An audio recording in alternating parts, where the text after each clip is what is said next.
Hey, yo guys, how's it going? Tally here, and today I'm going to bring you my favourite version of Tri-Brigade, which is Lyrilusc Tri-Brigade. So, I'm going to show you a couple of combos later on, but I'm going to show you everything that you can use in this deck and give you a couple of recommendations for some of the more expensive, not necessary cards. As always, make sure to like the video, make sure to comment your thoughts down below, let me know what your favourite deck is post Lightning Overdrive, and of course if you're new here, subscribe. Now let's dive in.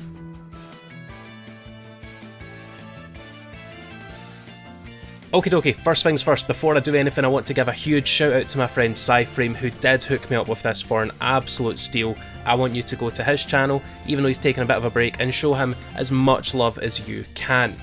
So first things first, we are playing a Tri-Brigade deck, which means we are playing free Fractal. Okay, this card is the absolute heart and soul of the deck, and it is a one card combo for 3 different sorts of combos, so it's pretty nutty. Essentially it's Foolish Burial, so you discard it and you can send one of the tri-types, definition on screen, and you can send one of those to the graveyard. What cards could you be sending off a Fractal? Good question. Your combo can involve Nerval, right? So you're going to be sending one of your free Nerval off of your Fractal. Nerval, when it's sent to the graveyard, essentially acts as a rota for the archetype, where it allows you to search out a card.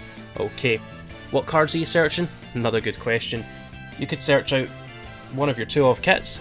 What kit will do is on the field it has the regular Tri-Brigade effect of like cheating out Link monsters, but it's also Foolish Burial when it's sent to the graveyard. Or you could search out Keras, which for the cost of a Beast, Wing Beast or Beast Warrior type monster in your hand allows you to special summon it, but by discarding that you've now got more resources in grave. Again, they all have that cheat out the Link's ability. He doesn't really do anything when sent to grave though, he's kind of my least favourite, he's the problem child. Okay. And moving on to our Lyrilusc side of our Tri-Brigade Lyrilusc deck, we are playing free Turquoise Warbler, because this one is a pretty nutty starter if you ask me. Essentially if you've got no monsters on the field you can just special summon it itself at least, but if you have another Lyrilusc in hand or in the grave you can special summon it. What Lyriluscs are we special summoning? Another good question. So you could be summoning your Lyrilusc Cobalt Sparrow, which when it's special summoned allows you to search out a level 1 winged beast, which could be your Sapphire Swallow, or it could be a Nerval, which is kind of pretty beautiful. But Sapphire Swallow, what it does is if you have a winged beast on the field, you can special summon it and another winged beast from your hand. So there's a combo involving these two that allow you to set up a lot of bodies for pretty much free, and it gets you a Nerval for your Link plays. And then our final engine requirements are Barrier Statue of the Stormwinds and Mist Valley Apex Avian. As a Pendulum player, I love this card, and as a Pendulum player, I hate this card, but let me tell you what they do. This is essentially a lock, right? Your opponent cannot special summon anything that is not a wind monster, which in this meta is pretty devastating. Is it outable? Yes. Does it require resources to out? Yes. And do you have other plays? Yes. So the beauty of it is that it's pretty much a huge target. If your opponent can't out it, you've just stolen game 1 for absolutely free. And this is what you summon off Simorgh after you've summoned off the Barrier Statue. So this is just an Omni Negate, so again it allows you more protection for your plays. And it can be summoned every single turn. Because Apex Avian is nuts, and Simorgh is nuts, and the Barrier Statue is nuts. And what happens when you've got Apex Avian, you've got the Barrier Statue, and you want to summon more? Look at all these extenders. This one is especially good because it nabs you Nerval. So this deck's follow-up plays are absolutely insane. So that's all of our engine requirements, so I'm just going to play a buttload of hand traps. Now, they are flexible, so we have free Ash Blossom and Joyous Spring. We all know what Ash does by now. It just stops your opponent searching and or dumping to the grave. Also running free Nibiru, because that is the killer of rogue decks. Absolutely love Nibiru, but when I play heroes I hate Nibiru. And then finally, I'm playing free Artifact Lancia. Artifact Lancia I think is going to be quite potent this format, because of course Tri-Brigade is going to be the best deck. Tri-Brigade variants are going to be the best deck. So let's kind of put a stop to that. It doesn't fully stop every deck, but it's a big pain to lots of them. Even normal summon Alistair decks can be hurt by Lancia. So realistically, pretty good hand trap. But please remember, this is without the full knowledge of the meta. So feel free to experiment. These are flexible spots. Okay, now that's our monsters out of the way, so let's take a look at some spell and trap options. So first of all, I love Forbidden Droplets, however, I cannot afford Forbidden Droplets, so while I'm trying to show you the best version of the deck, let's talk about some recommendations outside of Forbidden Droplet. Realistically, outside of Forbidden Droplet, you could play things like more hand traps, you could play Imperm. If you want, you could even play like Dark Ruler No More if you want that going second option. Forbidden Droplet just kind of does it all. However, what I would also recommend, absolutely, outside of more hand traps, more of this. This card's nuts, and I'll talk about it in a minute. But yeah, this card's super nuts. It allows you to get bodies engraved, and it allows you to like pop off with like your Nervals, your kits. It is just the best card right now. Following that, we have some back row hate.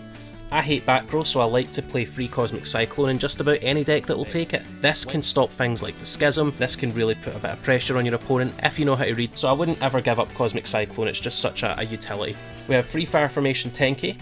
Fire Formation Tenki is just nuts. It's just an extra 3 copies of your main combo starter, and if you're playing the Zoo variant, it's Zeus as well. It's not quite a Zeus in this deck, but it's still an absolutely beautiful card. And then following that, we have our one-offs. We have a Called by the Grave, because I think this card is absolutely insane. We have a Foolish Burial, because this plus like Turquoise Warbler is a combo. And then we have Tri-Brigade Rendezvous, which we can send off our kit, which will provide protection for our barrier statue. And that's our spells. And to round it off, we're playing the one Tri-Brigade Revolt because it is searchable. The thing about BEARBRUMM is that it conflicts with this deck's main win condition, but offers the deck the most incredible sort of follow-up plays, especially in a grindier format where your board might be broken. So Tri-Brigade Revolt essentially will summon lots of your banished or cards in the graveyard. It will summon those and then you can link summon with it. So you could go ahead and summon cards from your graveyard that get effects when they're sent to the graveyard, and you can summon out a banish during your opponent's turn. Truthfully, this card is absolutely bonkers. It's so insane. I love it. Okay, and let's talk about the extra deck, because this deck is very extra deck centric. So our link to is we are playing one BEARBRUMM, we're playing one Ferrijit, we're playing one Harpy Conductor, and we're playing one Ancient Warrior double Dragon Lords. So let's break it down. BEARBRUMM is so insane, right? So BEARBRUMM is a link to that you can use to then search cards like your Tri-Brigade Revolt. It does have the conflicting aspect where you cannot summon anything that's not a Tri-Brigade if you send this to the graveyard. So it's not used in our main Bird Up combo, but in follow-up plays, it's insane. It's so insane because it takes absolutely no commitment to make. And of course, it allows you to combat different types of decks as well. If there's decks that aren't heavily impacted by the Bird Up combo, then you've got BEARBRUMM as your backup play and your more flexible play. We have Ferrijit because it's going to allow us to special summon a little bit more, get some more bodies on board, and when it's sent to the graveyard, you get to draw one and put one to the bottom of your deck. Harpy Conductor really is just like a body really, just a vanilla, and essentially it's allowing you to go into your Seamorg as part of your Bird Up combo. And then finally we have double Dragon Lords, which is going to allow us to be able to protect our barrier statue even more. Turn 1 they might out the Rendezvous, turn 2 you just set up a double Dragon Lords, golden, you're sorted, you've just protected your statue again. Okay, moving on to our link freeze, we have the Death Burb, we have the God Burb, and then we have Tri-Brigade Rugal the Silver Sheller. So Tri-Brigade Rugal is actually pretty key in some of our combos. It's just a link free body, but it does have the ability to recur your resources by monster reborning your Tri-Brigade cards during your opponent's turn. It will negate their effects, but it does bounce them back to hand, meaning that you have a better follow-up play. Seamorg is kind of the win condition of this deck, where you set up a Seamorg turn 1, you set up a barrier statue, and then you just have rolling, recurring resources, because in every end phase, this is going to be able to summon a Winged Beast monster. And then we have Hrazelvager, I can't pronounce this card's name, where it's going to allow you to have a DD Crow on demand, right?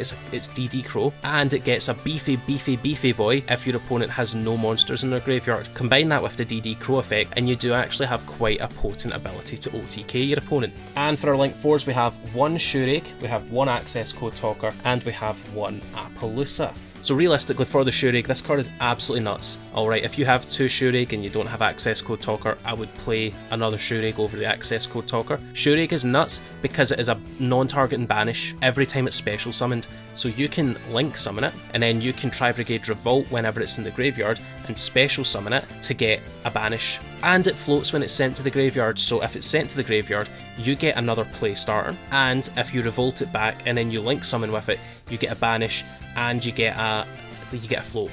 It's so nuts. Access Code Talker I would say is pretty mandatory just because it's such a powerful game ender. Okay, and then finally we have Appaloosa, which by the way, who can break the wind barrier statue lock while also providing new negates. It's super nice. Again, is it super mandatory? Yes, actually, yes, it's so good. Then we have an Almirage. Almirage is going to assist you in some tricky situations because your combos don't always go off perfectly, and sometimes you just need an extra body in the graveyard. Almirage is going to do that for you. And that is all of our Link monsters, so let's take a look at the XYZ monsters that we play in this deck.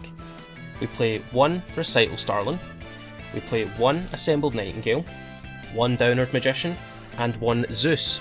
So let's break it down. Alright, we'll start with Recital Starling. It essentially allows you to take any 2 level 1s and turn them into a Nerval Searcher, which is super good, especially in like any sort of like awkward hands where all you've really got are level 1s.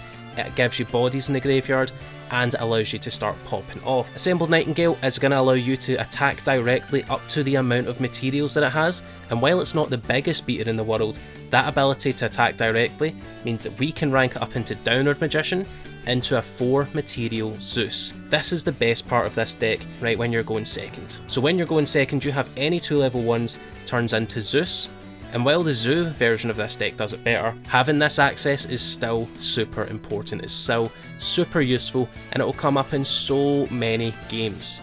But that really is the deck profile, gang. I hope you enjoyed. Let's take it to the outro. As always, if you like it, give it a like. If you love it, give it a share and tell everyone you know about Team Tally today. And if you've made it this far but you have not joined Team Tally, then make sure to hit the subscribe button down below. As always, you have been amazing. I have been Tally. I'll catch you all later. Bye.